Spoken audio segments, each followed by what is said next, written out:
नमस्कार। प्राइम समाचारमा स्वागत छ। म दृष्टिवाणी धिताल। म संगीता कटुवाल। सुरु गरौँ अहिलेसम्मका प्रमुख समाचारबाट।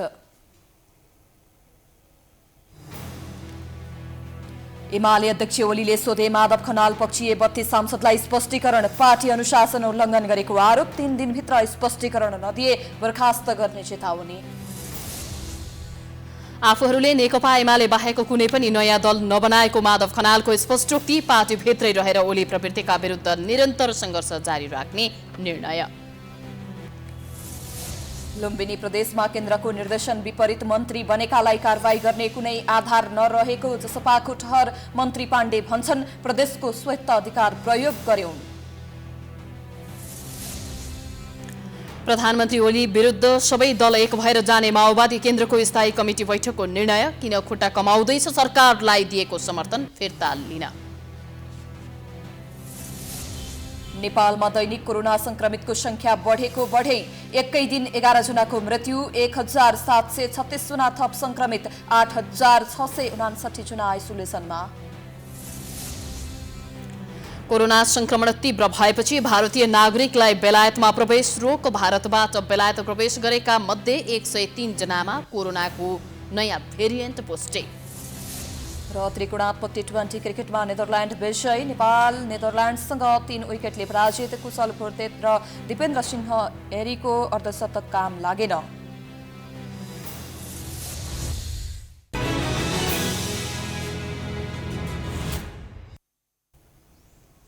अब समाचार विस्तारमा।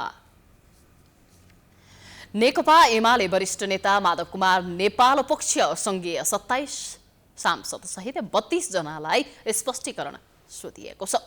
संघीय सांसदलाई पठाइएको 3 पाने स्पष्टीकरण पत्रमा एमालेको नाम र चिन्ह दुरुपयोग गरेर अलग पार्टीको अभ्यास गरेको भन्दै कारबाही किन नगर्ने भन्दै प्रश्न सोधिएको हो। उनीहरूलाई 3 दिनभित्र स्पष्टीकरण पेश गर्न निर्देशन पनि दिइएको छ। नेकपा एमालेका अध्यक्ष केपी शर्मा ओलीले वरिष्ठ नेता माधव नेपाल, झलनाथ खनाल सहित पार्टीका 27 सांसदलाई स्पष्टीकरण सोधेका छन्। अध्यक्ष ओलीले मंगलबार 27 प्रतिनिधि सभा सदस्यलाई स्पष्टीकरण सोधेका हुन्। नयाँ राजनीतिक दल जस्तै गरी गतिविधि गरेको भन्दै उनले पत्र पठाएका हुन्। पत्रमा संघीय संसदको सदस्य पदबाट किन नहटाउने आधार कारण सहित 3 दिनभित्र स्पष्टीकरण पेश गर्न निर्देशन दिइएको छ। पत्रमा यस्ता गतिविधि कायम रहे जुनसुकै बेला थप कारबाही हुन सक्ने चेतावनी समेत दिइएको छ। त्यस्तै कर्णाली प्रदेशका 5 जनालाई पनि स्पष्टीकरण सोधिएको छ। आगामी वैशाख 10 गते बस्ने ओली पक्षीय केन्द्रीय कमिटी बैठकले नेपाल खनाल पक्षका नेताहरूलाई निष्कासन गर्ने तयारी समेत गरिएको नेताहरूले बताएका छन्। कुन कुन संघीय संसदका सांसदलाई स्पष्टीकरण सोधिएको छ त?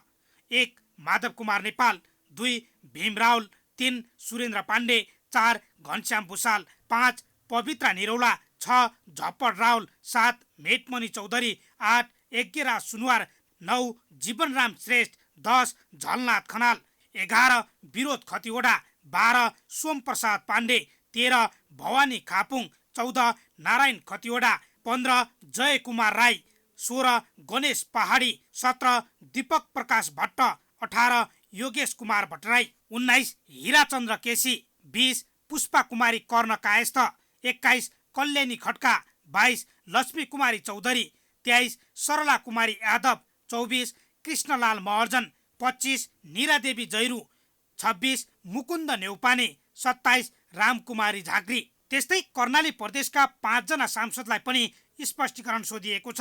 1 प्रकाश ज्वाला, 2 नन्दसिंह बुढा, 3 कुर्मराज शाही, 4 अमर बहादुर थापा, 5 देवी ओली। प्रधानमन्त्री ओलीले छुट्टै समानान्तर कमिटी गठन गरिरहेका माधव खनाल पक्षीय नेतालाई कारबाही गर्ने तयारी गर्दै स्पष्टीकरण सोधिनुले एमाले भित्रको विवाद झनै चर्किने निश्चित भएको छ। 3 दिनभित्र कति नेताले के जवाब दिएर स्पष्टीकरण दिन्छन् त्यसैको आधारमा ओलीले थप कदम चाल्ने बताइएको छ। नेकपा एमालेका अध्यक्ष केपी शर्मा ओलीले वरिष्ठ नेता माधव कुमार नेपाल सहित संघका 27 र प्रदेशका 5 सांसदलाई स्पष्टीकरण सोधेका छन्। पत्रमा अरू नेताहरूलाई भन्दा माधव नेपालमाथि थप चार्ज लगाइएको छ। अध्यक्ष ओलीले संघ र प्रदेशका गरी 32 जनालाई मंगलबार छुट्टा छुट्टै पत्र पठाउँदै स्पष्टीकरण सोधे पनि नेपाललाई छुट्टै पत्र पठाइएको हो। तर गोकर्ण बिष्ट सहित माधव पक्षधर 8 सांसदलाई भने स्पष्टीकरण नै सोधिएको छैन। वरिष्ठ नेता नेपाललाई सोधेको स्पष्टीकरणमा कर्णाली प्रदेशका प्रदेश सांसदहरूलाई उचालेको, भड्काएको र पार्टी अनुशासनहीन गतिविधि गर्न लगाएको आरोप लगाइएको छ। नेता नेपाललाई सोधिएको 5 बुँदे स्पष्टीकरणको 4 नम्बर बुँदामा तपाईँले कर्णाली प्रदेशसभामा प्रदेशसभाका सदस्यहरूलाई उचाल्दै, भड्काउँदै, अनुशासनहीन, अराजक एवं पार्टी विरोधी क्रियाकलाप गर्ने, फ्लोर क्रस गरी पार्टीको व्हिप उल्लङ्घन गर्दै मतदान गर्न निर्देशन दिने जस्ता अनुशासनहीन र आपराधिक कार्य समेत गराएकाले तपाईँलाई पार्टी वा पार्टीको संसदीय दल परित्याग गरिए तापनि दल त्याग गरेको किन नभन्ने भने स्पष्टीकरण सोधिएको छ। त्यस्तै 5 नम्बर बुँदामा पार्टी तथा आफ्नो सरकारको विरुद्धमा विभिन्न अवाञ्छित क्रियाकलाप निरन्तर गरिरहेको, घोषित रूपमा नयाँ राजनीतिक दलको स्वरूपमा गतिविधि गरी पार्टीको निर्णय, नीति र नेतृत्व विरुद्ध शत्रुबद्ध ढङ्गले प्रस्तुत गरी दुष्प्रचार र भ्रम फिजाउने कार्य किन गर्नु भएको भनेर प्रश्न गरिएको छ। नेता नेपाल सहितका नेताहरूलाई 2 दिनभित्र स्पष्टीकरण दिन भनिएको छ।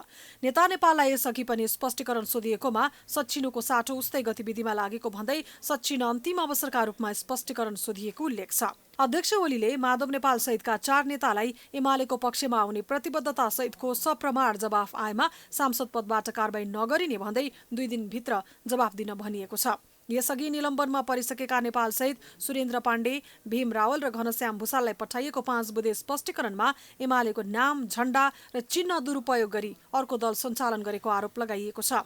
मंगलबार स्पष्टीकरण सोधिने सांसदहरूको सूचीमा नेपाल पक्षका 8 जना सांसदको नाम नदेखिएपछि सो समूहमै खैला बैला मचिएको छ। त्यसमा प्रभावशाली नेता गोकर्ण बिष्टको नाम समेत छैन। नेपाल पक्षमा प्रत्यक्ष निर्वाचित 23 जना सांसद रहेकोमा गुल्मीका गोकर्ण बिष्ट, सुर्खेतका ध्रुव शाही र दैलेका राजबहादुर बुढालाई स्पष्टीकरण माग्न आवश्यक नदेखिएको भन्दै ओली पछि हटेका छन्। नेपाल पक्षमा 12 जना समानुपातिक सांसद रहेकोमा 5 जना स्पष्टीकरणबाट जोगिएका छन्। मीना बुढाथोकी मगर, गंगा चौधरी सदगौवा, समीना हुसेन, कलिला खातुन र पार्वती विसंखेलाई स्पष्टीकरण सोध्न आवश्यक नदेखिएको ओलीले बैठकमा बताएका थिए। पार्टीको पक्षमा उभिने अवस्थामा उनीहरूलाई उचित जिम्मेवारी दिने ओलीको सोच छ। स्पष्टीकरण सोधिएका अन्य सांसदले भने एमालेको आधिकारिक निर्णयका पक्षमा उभिन आए उनीहरूलाई कारबाही नगर्ने ओलीले जनाउ दिएका छन्। स्पष्टीकरण नसोधिएका सांसदले यसबीचमा माधव नेपाल पक्षका समानान्तर गतिविधिमा सहभागिता जनाएको खण्डमा कारबाही प्रक्रिया कुनै पनि बेला अघि बढाउन सकिने ओली निकट नेताहरूले बताएका छन्।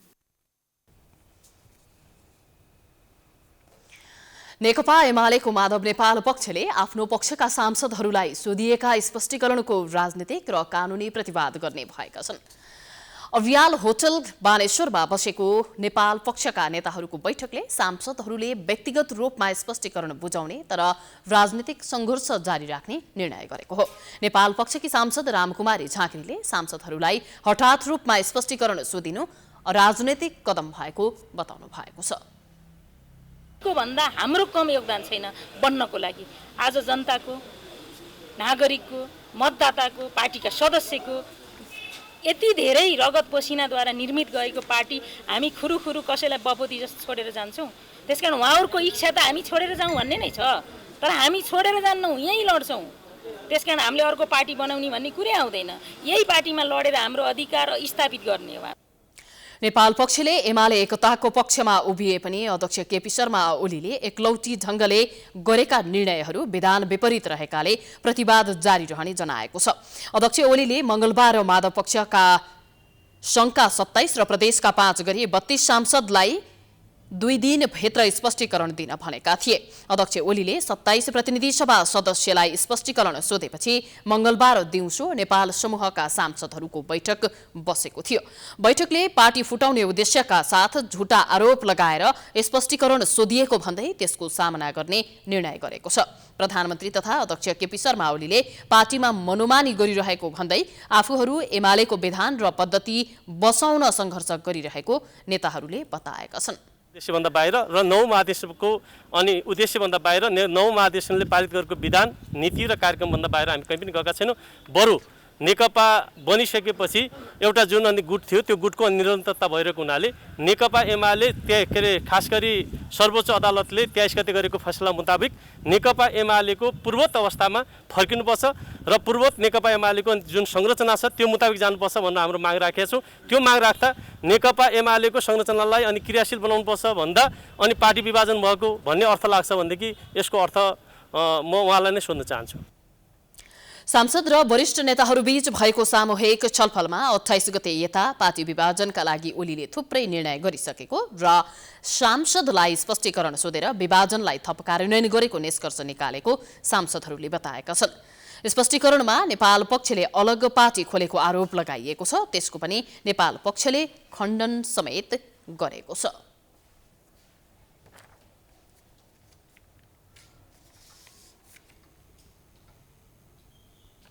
केन्द्रको सरकार निर्माणमा निर्णायक मानिएको जनता समाजवादी पार्टीभित्र स्पष्ट रूपमा दुई खेमा देखिएका छन्, तर पनि निरन्तर सत्ता साझेदारीका लागि वार्ता गरिरहेको जसपाले नेपाली कांग्रेस र माओवादी केन्द्रसँग पनि निरन्तर छलफल चलाइरहेको छ। सरकारमा जानका लागि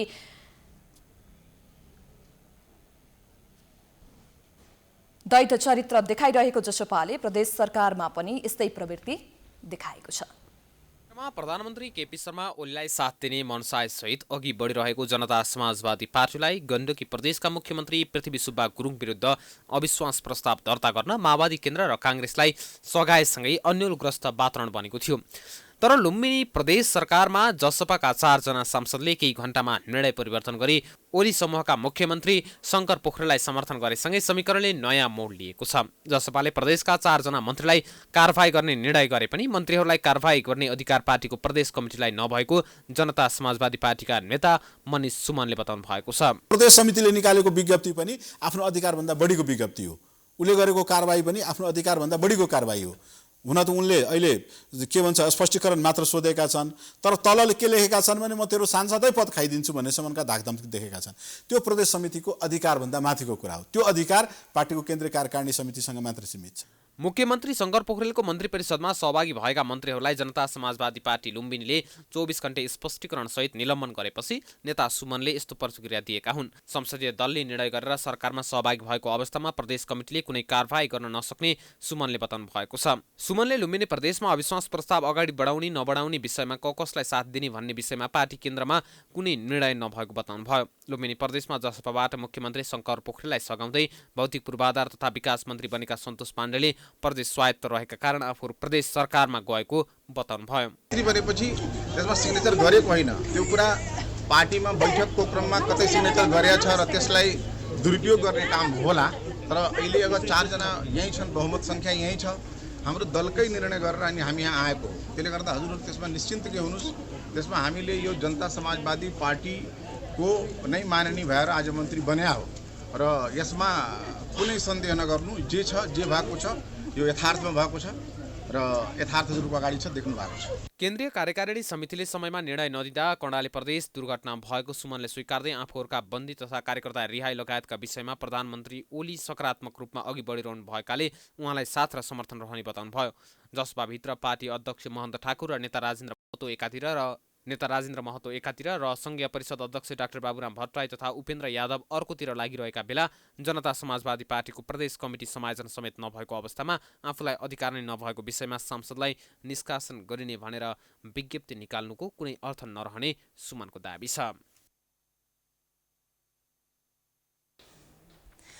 सरकारले सोमबार संसदको हिउँदे अधिवेशन अन्त्य गरेको छ। प्रतिनिधि सभा पुनस्थापनापछि सुरु भएको हिउँदे अधिवेशन सभामुख र अन्य दलहरूसँग छलफल नै नगरी हठातमा अन्त्य गरिएको भन्दै सरकारको आलोचना भइरहेको छ। संसद बैठक तोकिसकिएको अवस्थामा अधिवेशन अन्त्य गर्ने कदमबाट सरकार संसदप्रति गम्भीर नभएको देखिएको कानुनविदहरू बताउँछन्। विगठित प्रतिनिधि सभा फागुन 11 गते पुनर्स्थापना भएपछि सर्वोच्च अदालतको बाध्यकारी आदेश बमोजिम सरकारको सिफारिसमा राष्ट्रपतिद्वारा संसदको अधिवेशन बोलाइएको थियो। फागुन 23 गतेबाट सुरु भएको हिउँदे अधिवेशनको सोमबार अन्त्य भएको छ। सभामुख र अन्य दलहरूसँग छलफल नै नगरी मन्त्री परिषद बैठकले संसद अधिवेशन अन्त्य गर्ने निर्णय गरेको भन्दै सरकारको आलोचना भइरहेको छ। मङ्गलबारका लागि संसद बैठक बोलाइसकिएको अवस्थामा सरकारले सोमबार नै संसद अधिवेशन अन्त गर्नु गलत भएको कानुनविद बताउँछन्। यस किसिमका मनलाग्दी शैलीमा गरिने निर्णयबाट सरकारले विधि, प्रक्रिया र पद्धतिको धज्जी उडाइरहेको देखिएको वरिष्ठ अधिवक्ता विष्णु भट्टराईको भनाइ छ। सम्मान्य प्रधानमन्त्री र सम्मान्य सभामुखज्यूकै बारेमा जुन एकले अर्कालाई आरोप प्रत्यारोप, आलोचना प्रत्यालोचना गरिराख्नु भएको छ, वास्तवमा यो संसारमा रहेको चलेको संसदीय प्रजातन्त्रको नेपालमा रहेको यो खिल्ली उडाएको यो मजाक हो। यस्तो अभ्यास संसारमा कहीँ देखिँदैन। प्रतिनिधि सभाको बैठक तपाईले मङ्गलबार बोलाउनु भएको छ भने नेपाल सरकारले प्रतिनिधि सभाको बैठक अधिवेशन अन्त्य गर्नका लागि त सभामुखसँग सल्लाह गर्नु पर्यो नि। यो त राजनीतिक र संवैधानिक नैतिकता पनि भएन। फागुन 23 गतेदेखि वैशाख 6 गतेसम्म प्रतिनिधि सभा बैठक पटक पटक बसे पनि कुनै ठोस कार्य हुन सकेन। प्रधानमन्त्री र सभामुख बीचको द्वन्द्वको शिकार संसदको हिउँदी अधिवेशन बन्न पुग्यो। संसदमा सरकारले पेश गर्नुपर्ने विधेयकका चाङ भए पनि कुनै विधेयक पेश हुन सकेन। आफैले विघटन गरेको संसदको अधिवेशन भएकाले प्रधानमन्त्री केपी ओली प्रतिनिधि सभाप्रति उदासीन र अनुदार देखिएको विज्ञहरू बताउँछन्। प्रधानमन्त्रीको संसदका बैठकहरूमा रहेको नगण्य उपस्थितिबाट पनि सरकारले वर्तमान संसदलाई बोझ ठानेको कुराको पुष्टि हुने वरिष्ठ अधिवक्ता बोर्णबहादुर कार्कीको भनाइ छ। प्रधानमन्त्री ओली चाहिँ यो जुन संसद छ त्यो संसद के भनेदेखि बाध्य भएर उहाँले संसदको बैठक नै बोलाउनु भयो। तर त्यो संसदको बैठकलाई निष्प्रयोजित बनाउने, त्यसलाई कामै गर्न नदिने चाहिँ उहाँले बैठक बोलाएदेखि नै उहाँबाट त्यो पनि सुरुवात भयो। जस्तो के भने संसदमा सरकारको तर्फबाट अध्यादेशहरू ल्याउने, कानुनहरू ल्याउने, त्यसको के भनेदेखि बिजनेस कसले दिनुपर्छ भने सरकारले दिनुपर्छ। तर प्रधानमन्त्री ओली त यति गैर जिम्मेवारीपूर्ण हुनुभयो कि उहाँले त्यो संसदमा उपस्थित पनि हुनु भएन, अनि कुनै के भनेदेखि संसदलाई कुनै बिजनेस पनि के दिनु भएन। गर्दाखेरि उहाँ चाहिँ सुरुदेखि नै के भने संसदप्रति उहाँको कहिलेदेखि नकारात्मक के भने धारणा रह्यो। संसद बैठकको मिति तोकिसकेको अवस्थामा अधिवेशन अन्त्य गर्ने सरकारको निर्णय कुनै पनि कोणबाट सही देखिँदैन। संसद बैठक बोलाउँदा र अन्त्य गर्दा सरकारले कम्तीमा पनि सभामुखसँग छलफल गर्नुपर्ने थियो। राष्ट्रपतिले पनि सरकारबाट यस किसिमले 81 पठाएको अधिवेशन अन्त्यको सिफारिसलाई अनुमोदन गर्नुलाई अनौठो रूपमा हेरिएको छ। प्राइम टाइम्स टेलिभिजनका लागि क्यामेरामा राधिका श्रेष्ठका साथमा प्रकाश जोशी, काठमाडौँ। नेपाल कम्युनिस्ट पार्टी माओवादी केन्द्रले प्रधानमन्त्री केपी शर्मा ओली नेतृत्वको सरकारलाई हटाएर नयाँ सरकार गठनका विषयमा अन्य दलसँगको छलफललाई तीव्रता दिने निर्णय गरेको छ। पार्टी कार्यालय पेरिस टाडामा मंगलबार बसेको नेकपा स्थायी कमिटी बैठकले प्रतिगामी सरकारलाई हटाएर संविधान र लोकतन्त्र पक्षधरको सरकार बनाउने सन्दर्भमा अहिलेसम्म भइरहेको वार्ता र संवादलाई तीव्र रूपमा घनीभूतता दिने र एउटा निर्णय लिने निष्कर्षमा पार्टी पुगेको प्रवक्ता नारायण काजी श्रेष्ठले जानकारी दिनुभयो। वर्तमान सरकारले संविधान, कानून, लोकतन्त्रलाई संकट पारिरहेको र जनादेश, सामाजिक आर्थिक रूपान्तरण, कम्युनिस्ट आन्दोलन विरुद्ध काम गरेकाले ओलीलाई सरकारबाट हटाउनुको विकल्प नभएको माओवादीको ठहर छ। बैठकले प्रतिनिधि सभाको अधिवेशन प्रभावकारीमूलक बनाउनु पर्ने परिस्थितिमा अन्त्य गर्नु सरकारको स्वच्छाचारी कदमको अभिव्यक्ति भएको निष्कर्ष निकाल्दै भत्सर्ना समेत गर्ने निर्णय गरेको प्रवक्ता श्रेष्ठले बताउनुभयो। परिस्थितिमा संसद अधिवेशन हठात अन्त्य गर्ने काम गर्यो, त्यो अलोकतान्त्रिक, निरङ्कुश, स्वेच्छाचारी कदमको अभिव्यक्ति हो र त्यो कदमलाई भर्त्सना पनि पार्टीले गरेको छ। यस बाहेक आज मैले कार्यसूची अन्तर्गत अघि यहाँ राखेका सबै विषयहरूमा स्थायी कमिटीको बैठकले भोलि पुनः छलफल गर्नेछ।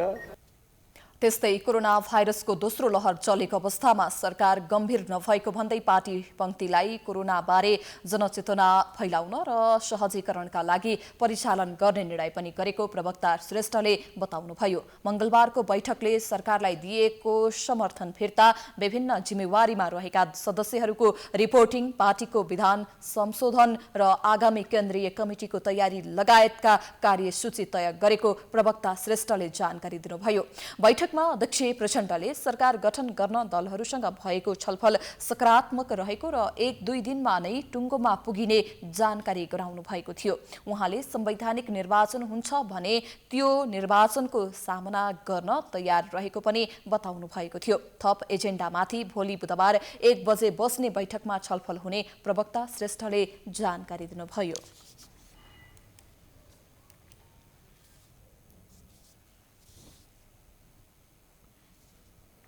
समाचारको सिलसिला जारी छ, हामी विश्रामपछि आउँछौं।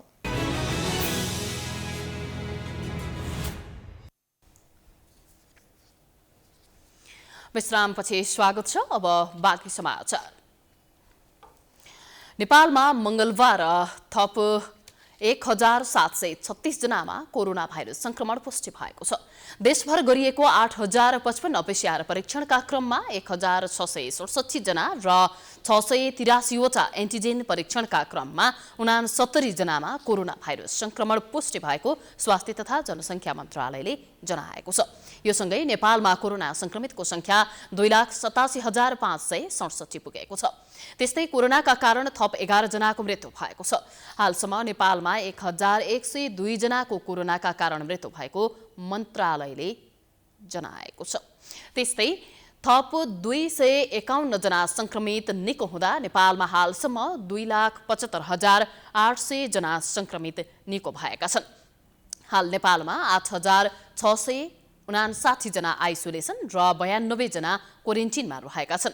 हालसम्म नेपालमा 23,60,557 वटा PCR परीक्षण गरिएको पनि मन्त्रालयले जनाएको छ।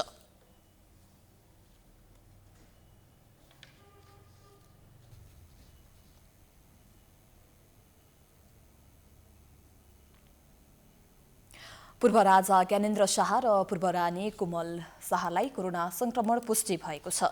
पूर्व राजा भारतको हरिद्वारमा कुम्भ मेलामा सहभागी भएर आइतबार मात्रै स्वदेश फर्किनु भएको थियो। शनिबार दिल्लीमा गरिएको PCR परीक्षणमा नेगेटिभ रिपोर्ट आएपछि शाह दम्पति आइतबार स्वदेश फर्किनु भएको थियो। तर काठमाडौँ पुगेपछि सोमबार पुनः गरिएको परीक्षणमा कोरोना संक्रमण पुष्टि भएको बताइएको छ। शाह दम्पतिको कन्ट्र्याक्ट ट्रेसिङ सुरु गरिएको मन्त्रालयले जनाएको छ।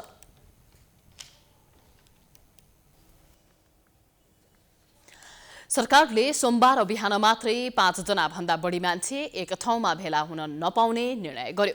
कोरोना संक्रमण बढ्दै गएको भन्दै सरकारले स्वास्थ्य सम्बन्धी मापदण्ड जारी गर्यो। सरकारका प्रवक्ता पार्वत गुरुङले सो मापदण्ड सार्वजनिक गर्दै उल्लङ्घन गर्नेहरूलाई संक्रमक रोग ऐन अनुसार कानुनी कारबाही गरिने चेतावनी पनि दिनुभएको थियो। तर मापदण्ड जारी भएकै दिनदेखि उच्चपदस्थ व्यक्तिहरूबाटै मापदण्डको खिल्ली उडाइएको छ।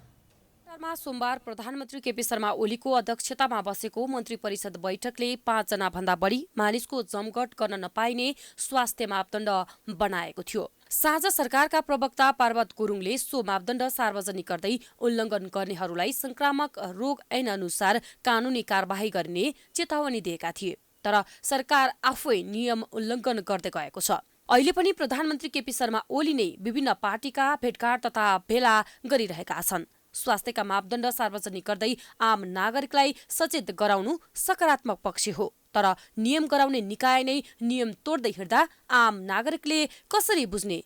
के नागरिकको लागि मात्रै हो त नियम? उच्च पदस्थका व्यक्तिले भिडभाड गर्दा कोरोना संक्रमणको जोखिम नहुने हो र भन्ने आम नागरिक बताउँछन्। कोभिड संक्रमण नियन्त्रणका लागि सरकार र नागरिकको भूमिका उत्तिकै हुन्छ। तर देशको अभिभावकले नै नियम मान्दैनन् भने नागरिकले के सिक्ने? त्यो त एकदमै अहिले हेल्थ चेक भइरहेछ। किनभने बाहिर इन्डियातिर यतातिर मास्क नलाउँदा जरिमानाहरू गर्ने त्यस्तो गरिरहेछ। यहाँ त अब खुल्ला अब भन्यो भने त्यही यो नागरिक आफैले पनि कुनै धेरै जसले गरिरहेको छैन। आफ्नो सुरक्षा आफैले गर्नु खोजिरहेको छैन। त्यही आफ्नो मेरो विचारमा सरकारले भन्दा पनि आफ्नो सुरक्षा आफैले गर्नु पर्यो जस्तो लाग्छ। सरकारले सचेतना जगाउनु पर्यो होइन। नागरिकहरूले पनि आफ्नो जिम्मेवारी आफैले चाहिँ निभाउनु पर्यो। आदेशको अवज्ञा गर्ने वा आदेश कार्यान्वयनमा बाधा पुर्याउने व्यक्ति तथा संस्थालाई संक्रमण ऐन 2020 बमोजिम कारबाही र सजाय हुने बताइएको छ। के आदेशको प्रथम उल्लङ्घनकर्ता प्रधानमन्त्री केपी शर्मा ओलीलाई के सजाय हुन्छ त? नहुने भए बनाएका कानुन के जनताका लागि मात्रै हो त? जनस्वास्थ्य विज्ञ डाक्टर समीरमणि दीक्षितका अनुसार मापदण्ड समान रूपले लागू गर्नुपर्ने बताउँछन्। आफ्ना पदसँगै भएको जिम्मेवारी पूरा गर्नुपर्ने डाक्टर दीक्षित बताउँछन्। यो त राष्ट्रपतिदेखि प्रधानमन्त्रीदेखि नै देशका मन्त्रीहरूदेखि लिएर सांसददेखि लिएर हामी आम नागरिक सबैलाई लागू हुन्छ र हुनुपर्छ। हामीलाई चाहिँ लागू गर भने तर आफूले चाहिँ नेताहरूले प्रधानमन्त्रीज्यूले राष्ट्रपतिज्यूले आफ्नो तरिकाले भिडभाड गर्ने भिडभाडमा संलग्न हुने हो भने चाहिँ नि त्यो यो नियमको मापदण्डको मतलबै भएन। यो सबैलाई समान रूपमा लागू हुनुपर्छ र त्यो जिम्मेवारी पनि हो। एउटा ठुलो पदमा बसेपछि त्यो पदसँग भएको एउटा जिम्मेवारी पनि आउँछ कि त्यो जिम्मेवारी चाहिँ नि सबैले समान रूपले पुरा गर्नुपर्छ र त्यो नियम चाहिँ सबैले पालना गर्यो भने मात्रै यो रोगलाई हामीहरू नियन्त्रणमा ल्याउन सक्छौँ। किनभने अहिलेको जुन सङ्क्रमण छ एकदमै आक्रामक छ, एकदमै छिटो छरितो रूपमा सरिरहेछ। नत्र हामीले त्यो नियम पालना गरेन भने यसले निकै छिटो धेरैलाई सङ्क्रमण गर्नेवाला छ। स्वास्थ्य तथा जनसङ्ख्या मन्त्रालयबाट जारी भएका मापदण्ड योजना र आदेश संघीय निकाय, प्रदेश सरकार, स्थानीय तह, सार्वजनिक तथा निजी सङ्घ संस्थाले पालना गर्नुपर्ने स्पष्ट उल्लेख छ। सरकारले सार्वजनिक गरेको आदेशमा वैशाख मसान्तसम्म प्रार्थना बाहेकका धार्मिक समारोहहरू नगरिने भनिएको छ। तर प्रधानमन्त्रीले उद्घाटन गरेको यो रथ यात्राका लागि बुधबार चितवनको देवघाटमा 800 र माडीमा 1500 मानिसलाई भोजको व्यवस्था गरिँदैछ। प्रधानमन्त्रीका तर्फबाट हस्तान्तरण गरिएका ती मूर्तिहरू बालुवाटारमै राखिएका थिए। मंगलबार सबै मूर्तिहरू लावा लस्करका साथ माडी लगिएका छन्। काठमाडौँदेखि चितवनसम्म गरिने रथयात्रामा तामझाम र भिडभाड अरू बढ्ने देखिएको छ।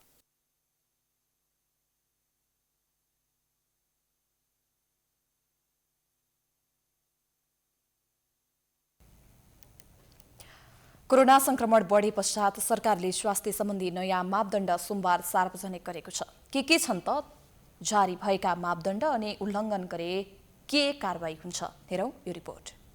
सरकारले काठमाडौँ, भक्तपुर र ललितपुर जिल्लाका महानगरपालिका, नगरपालिका, विराटनगर, वीरगञ्ज, भक्तपुर, पोखरा महानगरपालिका, इटहरी, धरान, जनकपुर, हेटौडा, बुटवल, घोराही, तुलसीपुर, नेपालगञ्ज र धनगढी उपमहानगरपालिका, मेचीनगर, बिर्तामोड, दमक, राजविराज, बनेपा, धुलीखेल, सिद्धार्थनगर, वीरेन्द्रनगर तथा भीमदत्त नगरपालिकामा रहेका शैक्षिक संस्था, विद्यालय, इन्स्टिच्युट, तालिम केन्द्र लगायतका यही वैशाख मसान्तसम्म भौतिक रूपमा उपस्थित नभई भर्चुअल तथा वैकल्पिक शिक्षण सिकाइ विधि अपनाई सञ्चालन गर्न निर्देशन दिएको थियो। तर अहिले पनि कतिपय स्कुल तथा कलेजहरू सञ्चालन भइरहेका छन्। Cinema hall, party palace, dohori dance club, health club, gymkhana, पौडी पोखरी, फुटसल, आमसभा, जुलुस, हाट बजार, रङ्गशालामा हुने दर्शक सहितका खेल र मानिसको भिडभाड हुने सबै प्रकारका कार्य पनि वैशाख मसान्तसम्म बन्द गर्ने निर्णय गरेको छ। तर रात्रिकालीन व्यवसाय सञ्चालन गर्दै आएका व्यवसायीहरू सरकारको निर्णयप्रति असन्तुष्ट भएका छन्। कोरोना सर्छ त बिहानदेखि नै सर्छ। कोरोना चाहिँ रोकथाम हुन्छ, बिहानदेखि रोकथाम हुन्छ, रातिले मात्र हुँदैन। तर मनोरञ्जन जुन चाहिँ तनावपूर्ण रूपमा घर बसेका नेपाली दाजुभाइ दिदीबहिनीहरू चाहिँ एउटा मनोरञ्जन गर्न आउने यो ठाउँ, त्यसलाई 9 बजेपछि बन्द भन्दाखेरि राति 9 बजे मात्र बन्द गर्दैमा नेपालभरिको चाहिँ व्यवसाय बन्द गर्दैमा कोरोना चाहिँ मुक्त हुन सक्छ। विवाह वा व्रतबन्धका लागि पार्टी प्यालेसको प्रयोग गर्नुपर्दा स्थानीय प्रशासनको पूर्व स्वीकृति लिनुपर्ने, सभा सम्मेलन, गोष्ठी, तालिम लगायतका क्रियाकलाप सञ्चालन गर्दा भर्चुअल माध्यमबाट गर्नुपर्ने, भौतिक रूपमा उपस्थित भई गर्नै पर्ने भएमा बढीमा 25 जना मात्रै उपस्थित हुनुपर्ने भनिएको छ। तर सार्वजनिक स्थानहरूमा भिडभाड उत्तिकै छ। सर्वसाधारणहरू आफै सचेत हुनुपर्ने बताउँछन्। र नागरिकले यो स्वास्थ्यको सबै अपनाउनु पर्छ। राज्यले चाहिँ नि नाकाहरू बन्द गर्नुपर्छ। यो बाहिरबाट आउने हो, अन्तर्राष्ट्रिय विमानस्थल अब बोर्डरहरू बन्द गरेर यहाँ जनताहरू सचेतै हुनुपर्छ। सार्वजनिक यातायातमा सिट क्षमता भन्दा बढी यात्रु नराख्ने, यात्रुलाई मास्क अनिवार्य गर्ने, सवारी साधनको ढोका र भित्र सेनिटाइजरको अनिवार्य व्यवस्था गर्ने, सवारी चालकले मास्क अनिवार्य लगाउनु पर्ने भने तापनि पालना भएका छैनन्। तर चिकित्सकहरूले भने स्वास्थ्यका मापदण्ड कडाइका साथ पालना गर्नुपर्नेमा जोड दिएका छन्। यो हामीले सावधानी पटक्कै अप्नाउनु छोडिसक्यौँ। सरकारले आफ्नो काम एक हिसाबले गर्नुपर्ने जनस्वास्थ्यका कामहरू गर्न छोडेको छ।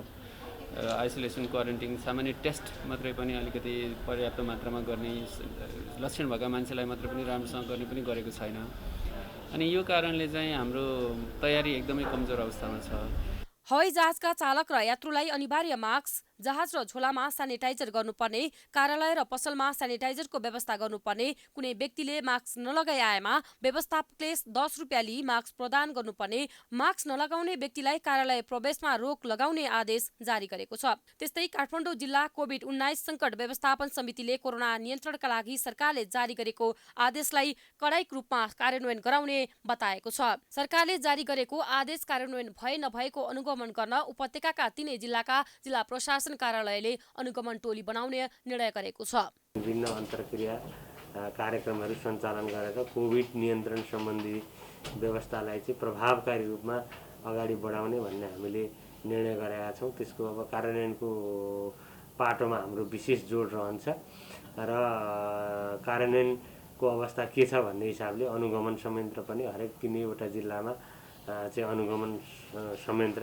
सहायक प्रमुख जिल्ला अधिकारीको अध्यक्षतामा चाहिँ गठन गर्ने र त्यसले चाहिँ अब त्यसमा सबै सरोकारवाला निकायहरूको सहभागिता हुन्छ र अनुगमन। त्यस्तै कोरोना न्यूनीकरण गर्न आवश्यक अन्तर्क्रिया, छलफल र जनचेतनामूलक कार्यक्रम गरिनेछ। सरकारले सोमबार नयाँ भेरिएन्ट सहितको कोरोना महामारी नियन्त्रण रोकथाम आदेश जारी गरेको थियो। सरकारले आजबाट कोभिड-19 को दोस्रो मात्राको खोप लगाउन सबैलाई आह्वान गरेको छ। गत माघ 14 देखि फागुन 10 गतेसम्म कोभिड-19 को पहिलो मात्रा लगाएकाहरूले दोस्रो मात्राको खोप लगाउन पाउनेछन्। पहिलो मात्रा खोप लगाएका व्यक्तिले यही वैशाख 7 देखि 11 गतेसम्म आफूलाई पाएक पर्ने खोप केन्द्रमा गई खोप लगाउन पाउनेछन्।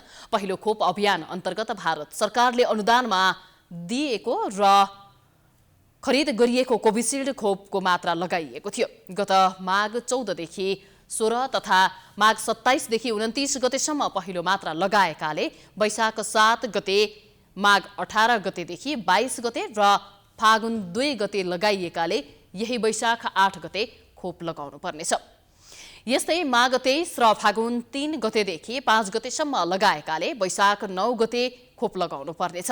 माघ 24 गते तथा फागुन 6, 8 र 9 गते लगाएकाहरूले वैशाख 10 गते खोप लगाउनु पर्नेछ। माघ 30 र फागुन 7 तथा 10 गते खोप लगाएकाले वैशाख 11 गते दोस्रो मात्राको खोप लगाउन सरकारले आग्रह गरेको छ।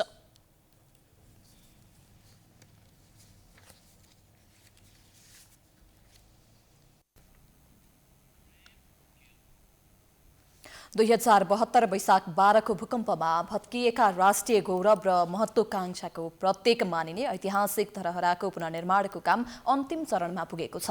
प्रधानमन्त्री केपी शर्मा ओलीले यही वैशाख 11 गते धरोहर उद्घाटन गर्दै हुनुहुन्छ। सर्वसाधारणका लागि केही दिनपछि मात्र खुल्ला गरिनेछ।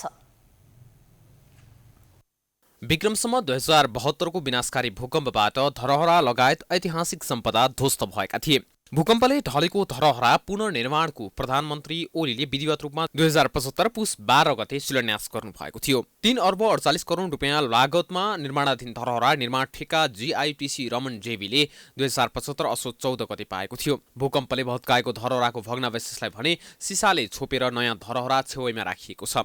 पुनर्निर्मित धरोहराको कुल उचाइ बेसमेन्ट सहित 94.4 मिटर रहेको छ। यसलाई पुरानै संरचनामा निर्माण गरिएको हो। डबल बेसमेन्टको धरोहरा टावर, करिब 300 हाराहारीमा क्षमता भएको ट्रिपल बेसमेन्ट पार्किङ, भूकम्प संग्रहालय र क्याफेटेरिया गरी धरोहरा निर्माणलाई 4 भागमा विभाजन गरिएको छ। 20औं तलाबाट काठमाडौँको दृश्यावलोकन गर्ने व्यवस्था मिलाइएको छ। 22औं तलामा भने पुरानै शिवलिङ्ग स्थापना गरिनेछ। धरोहराको 18औं तलामा अवलोकन कक्ष हुनका साथै धरोहरा परिसरमा बगैँचा, संग्रहालय, रङ्गीन जलफोहरा, प्रदर्शनी हल, पार्किङ स्थल, पसल साथै अत्याधुनिक पार्किङको व्यवस्था गरिनेछ। पहिलाको धरोहरा भन्दा नयाँ बन्ने धरोहराको चौडाइ ठूलो छ। त्यसमा 2वटा लिफ्ट र एउटा परम्परागत भर्याङ रहनेछन्। लिफ्ट र भर्याङ दुवैवटा माध्यमबाट धरोहरा चढ्न सकिने व्यवस्था गरिनेछ। धरोहरा बाहिरबाट हेर्दा 11 तलाको हुने भए पनि भित्री रूपमा जमिनमुनि 2 तलाको बेसमेन्ट रहनेछ। जमिनमाथि ग्राउन्ड फ्लोर सहित 23 तल्ला हुनेछ। समग्रमा भित्री रूपमा 25 तलाको हुनेछ। ऐतिहासिक धरहरा टावरको पुनर्निर्माण कार्य पूरा भएसँगै रङ लगाउने काम भइरहेको छ। यही वैशाख 11 गते उद्घाटन गर्ने तयारी स्वरूप अहिले रङ लगाउने काम भइरहेको हो। नयाँ धरहरामा 2वटा अपाङ्गता मैत्री लिफ्टको पनि व्यवस्था गरिएको छ। अहिले बन्न लागेको धरहराको कुल क्षेत्रफल 42 रोपनि रहेको छ। समग्र रूपमा अहिले 90% भन्दा बढी काम सकिएको र निर्माण सम्पन्न भइसकेपछि काठमाडौँ महानगरपालिकालाई हस्तान्तरण गरिने धरहरा पुनर्निर्माण आयोजना प्रमुखले बताउनुभयो। यो पुरातत्व विभागको स्वीकृतिमा राष्ट्रिय पुनर्निर्माण प्राधिकरणले निर्माण गरेको हो। किन भन्दा यो ऐतिहासिक पुरातात्विक विषयवस्तु भएको हुँदाखेरि यसको डिजाइन लगायत सम्पूर्ण कुराहरू हामी पुरातत्व विभागबाट यसलाई चाहिँ हामीले स्वीकृति प्राप्त भइसकेपछि त्यही डिजाइन त्यहीलाई चाहिँ हामीले केन्द्रित रहेर हामीले चाहिँ यो धरहरा राष्ट्रिय पुनर्निर्माण प्राधिकरणले पुनर्निर्माण गरेको स्थिति हो। काठमाडौँ उपत्यकाको मध्यभागमा श्रीपेट झैं अवस्थित उच्च धरोहर धरहरा विक्रम सम्वत 1882 मा महारानी ललित त्रिपुरा सुन्दरीको आज्ञामा जनरल भीमसेन थापाले 61.88 मिटर अग्लो 11 तले धरहरा निर्माण गर्नुभएको थियो। विक्रम सम्वत 1990 माघ 2 गतिको महाभूकम्पमा भत्किएको धरहराको जीर्णोद्धार 2 वर्षपछि तत्कालीन राणा प्रधानमन्त्री जुद्ध शमशेरले गराउनु भएको थियो। विक्रम सम्वत 2072 वैशाख 12 गते पूर्ण रूपमा क्षति भएको धरहराको निर्माण कार्य राष्ट्रिय पुनर्निर्माण प्राधिकरणबाट सम्पन्न हुने क्रममा छ। 2072 सालको विनाशकारी भूकम्पले गर्दा विच्छेद बनेको ऐतिहासिक धरहराको पुनर्निर्माणको काम लगभग 90% सकिएको छ। अब 22औं तला माथिबाट यो काठमाडौँ सहर निहाल्ने तपाईँ हाम्रो सपना पुरा हुँदैछ। प्राइम टाइम टेलिभिजनका लागि क्यामेरामा मिलन मगरका साथमा प्रकाश बम, काठमाडौँ। समाचारको सिलसिला जारी छ। हामी विश्रामपछि आउँछौं।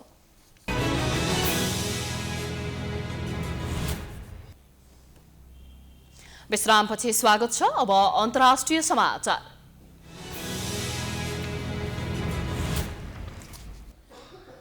बेलायतले कोरोना संक्रमण तीव्र गतिमा रहेको भारतलाई रेड लिस्टमा राख्दै कोही पनि भारतीय नागरिकलाई बेलायत प्रवेशमा रोक लगाएको छ।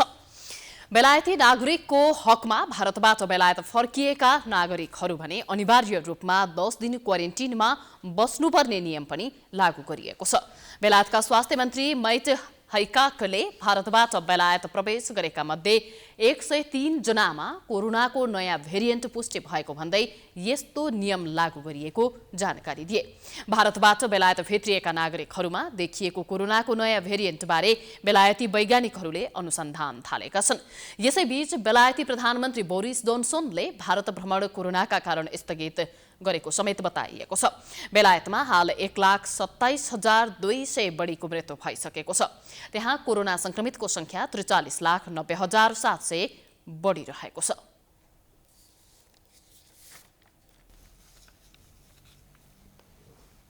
अब खेलकुद समाचार।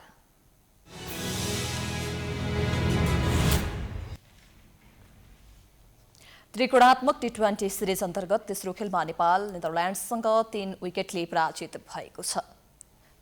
कुशल भोरतेल र दिपेन्द्र सिंह एरीको अर्धशतक अनि सन्दीप लामिछानेको 4 विकेटका बावजुद पनि नेपालले 206 रनको स्कोर जोगाउन सकेन। 207 रनको लक्ष्य नेदरल्यान्ड्सले 19.3 ओभरमा 7 विकेट गुमाएर पूरा गर्यो। यो जितपछि नेदरल्यान्ड्सले गत शनिबार नेपालसँग बेहोरेको हारको बदला लिएको छ। सिरिजको पहिलो खेलमा नेपालले नेदरल्यान्ड्सलाई पराजित गरेको थियो। नेपालले अन्तिम लिग खेल मलेसियासँग बिहीबार खेल्नेछ। 2 जितपछि नेदरल्यान्ड्सले पनि 3 खेलबाट 4 अङ्क जोडेको छ। नेपालले पनि अहिलेसम्म 2 खेल जितेर 4 अङ्क जोडेको छ। तर रन रेटको आधारमा नेपाल शीर्ष स्थानमा छ। नेदरल्यान्ड्सका लागि वासडे लेडले अभिजित रहँदै सर्वाधिक 81 रन बनाए। उनले 42 बल खेल्दै 7 चौका र 5 छक्का प्रहार गरे।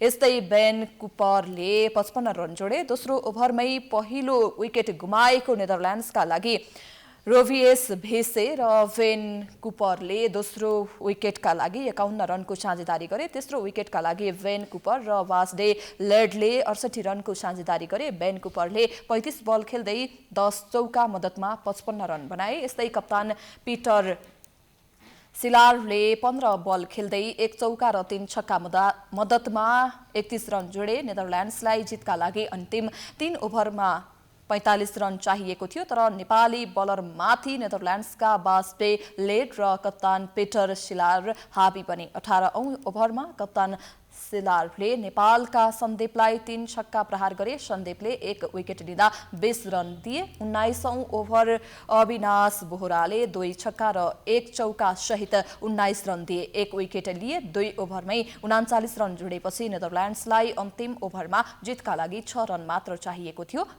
करणले पहिलो बलमै सेबास्टियन स्टाललाई विकेट किपर विनोद भण्डारीबाट क्याच आउट गराएका थिए, तर त्यसपछि बास्टे लेडले लगातार 2 चौका प्रहार गर्दै नेदरल्यान्ड्सलाई जित दिलाए।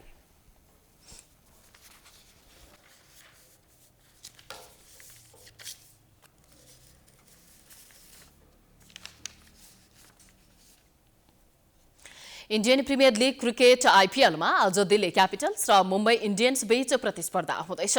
चेन्नईमा हुने दिल्ली र मुम्बई बीचको खेल नेपाली समय अनुसार राति 7:15 बजे सुरु हुनेछ। दुवै टिम जित निकाल्ने लक्ष्यसहित मैदान उत्रनेछन्। दिल्ली आज तेस्रो जित निकाल्ने लक्ष्यमा रहेको छ। अघिल्ला 3 खेलमा दिल्लीले 2 जित र 1 हार बेहोरेको छ। दिल्ली 3 खेलमा 4 अङ्क जोडेर तेस्रो स्थानमा रहेको छ। साबिक विजेता मुम्बई पनि तेस्रो जित निकाल्ने योजनामा रहेको छ। मुम्बई 6 खेलमा 4 अङ्क जोडेर चौथो स्थानमा रहेको छ। मुम्बई 3 खेलमा 4 अङ्क जोडेर चौथो स्थानमा रहेको छ। दुई टिम बीचको पछिल्लो प्रतिस्पर्धामा मुम्बई हाबी हुँदै आएको छ। पछिल्लो 5 भेटमा मुम्बईले 5 खेल नै जितेको छ। अघिल्लो संस्करणको 2 भेटमा पनि मुम्बईले 2 खेल जितेको थियो।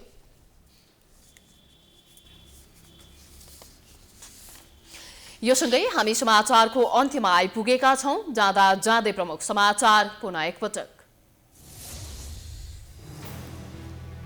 एमाले अध्यक्ष ओलीले सोधे माधव खनाल पक्षीय 32 सांसदलाई स्पष्टीकरण। पार्टी अनुशासन उल्लङ्घन गरेको आरोप। 3 दिनभित्र स्पष्टीकरण नदिए बर्खास्त गर्ने चेतावनी। आफूहरूले नेकपा एमाले बाहेकको कुनै पनि नयाँ दल नबनाएको माधव खनालको स्पष्टोक्ति। पार्टीभित्रै रहेर ओली प्रवृत्तिका विरुद्ध निरन्तर सङ्घर्ष जारी राख्ने निर्णय। लुम्बिनी प्रदेशमा केन्द्रको निर्देशन विपरीत मन्त्री बनेकालाई कारवाही गर्ने कुनै आधार नरहेको जसपाको ठहर। मन्त्री पाण्डे भन्छन् प्रदेशको स्वायत्त अधिकार प्रयोग नै गर्यौं। प्रधानमन्त्री ओली विरुद्ध सबै दल एक भएर जाने माओवादी केन्द्रको स्थायी कमिटी बैठकको निर्णय। किन खुट्टा कमाउँदैछ सरकारलाई दिएको समर्थन फिर्ता लिन। नेपालमा दैनिक कोरोना संक्रमितको संख्या बढेको बढे। एकै दिन 11 जनाको मृत्यु। 1736 जना थप संक्रमित। 8659 जना आइसोलेसनमा। कोरोना संक्रमण तीव्र भएपछि भारतीय नागरिकलाई बेलायतमा प्रवेश रोक। भारतबाट बेलायत प्रवेश गरेका मध्ये 103 जनामा कोरोनाको नयाँ भेरिएन्ट पुष्टि। र त्रिकोणात्मक टी20 क्रिकेटमा नेदरल्यान्ड विजयी। नेपाल नेदरल्यान्डसँग 3 विकेटले पराजित। कुशल कुर्तेल र दिपेन्द्र सिंह एरीको अर्धशतक कामै लागेन। समाचार अहिलेलाई सकियो। यसपछिको प्रस्तुति जनता जान्न चाहन्छन् ऋषि धमलाको साथमा। हेर्दै गर्नुहोला प्राइम टाइम्स टेलिभिजन। नमस्कार।